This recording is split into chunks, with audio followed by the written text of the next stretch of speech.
আচ্ছা, বিজয় ওঝা যখন যদি এমএলএ হয়ে যান তাহলে কি সংখ্যালঘুদের অনুষ্ঠানে গিয়ে ফেজ টুপি পরে সেখানে গিয়ে বসবেন নামাজে বা ইফতারে? এইটা বলতে পারি যে কালকে আমার কাছে অনেক সংখ্যালঘু ভাইরা এসেছিল, বললো একটু আপনাকে আসা উচিত। আমি যাচ্ছিও, কেউ পেপার নিচ্ছে না। বা দেখুন অনেক জিনিস যেরকম বাংলায় বাইরে থেকে এখন যারা রিপোর্টাররা এসছে জিজ্ঞেস করছে যে বাংলার কি হাল, কেউ ইশারাতে বলছে, কেউ এতে বলছে, ওখানেও ইশারাটা আমি বুঝছি, আমার কোনো নেই। দেখুন সবকা সাথ সবকা বিকাশ, কোনো গভর্নমেন্ট বিজেপির হোক বা অন্য গভর্নমেন্ট, কোনো পলিসিতে আজ পর্যন্ত মোদিজির তো একটা কথা বলেছে যে আমরা কি পলিসির মধ্যে বলি কি এটা মুসলমান, এটা বহু সংখ্যক।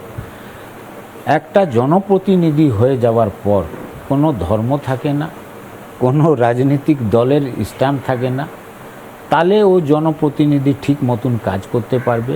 আজকে যে আমি এই 23 নম্বর ওয়ার্ডে, তার জন্য ফেস টুপি পরার দরকার হবে না বলছেন? কেন পরবো? মজার জন্য আমরা তো, আপনি জানেন কি না ডোলের মধ্যে কত হিন্দু রঙের জন্য ওই টুপিটা পরে থাকতেন। তো কি ব্যাপারটা হচ্ছে একটা পরিয়ে দিয়ে জবরদস্তি করা, ওইটা মানে আমি সাজবো কেন? যোগী আদিত্যনাথকে কোনোদিন এরকম সাজতে হয়নি, কাউকে সাজতে হয়নি। আমাদের রাহুল সিনহা যে উনি তো একদম ক্লিয়ার বলেন সাজবো কেন।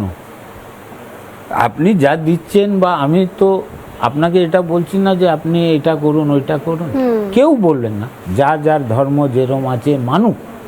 অ্যাকচুয়ালি এটা জবরদস্তি ক্রিয়েট করা হয়, এবং সেই জন্যই বোধহয় এবার অন্তত পশ্চিমবঙ্গের ক্ষেত্রে আমি দেখছি যে অনেক সংখ্যালঘু মানুষজন তারা বিজেপিতে জয়েন করছেন। মানে রাষ্ট্রবাদী মুসলিমের সংখ্যাটা কিন্তু পশ্চিমবঙ্গে এবার বেড়ে গেছে, কারণ তারা ডেভেলপমেন্ট দেখেছেন। তারা বলছেন আমরা মোদির ডেভেলপমেন্ট দেখেছি, আমরা বিজেপির ডেভেলপমেন্ট দেখেছি।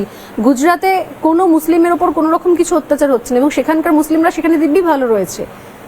এই বাংলায় গুজরাটে একটা খুব কান্নাকাটি কুতুবুদ্দিন মনে আছে, এসে ফ্রন্ট পেজে ছবি ছিল, এসে এখানে থাকলো, আর এখন কোথায় আছে জানেন? গুজরাটেই রয়েছে, কদিনের মধ্যে চলে গেল। আমি এখনো বলছি ভারতীয় জনতা পার্টি একমাত্র দল, রাষ্ট্রবাদী দল, যে বিকাশের কাজ বিকাশে হবে। ধর্মের তোষণ কোনো দিন হবে না, আর মানব না। একটা ধর্মকে আমি তোষণ করে আলাদা করব আর একটা ধর্ম, তাহলে বিক্ষোভ হবেই হবে।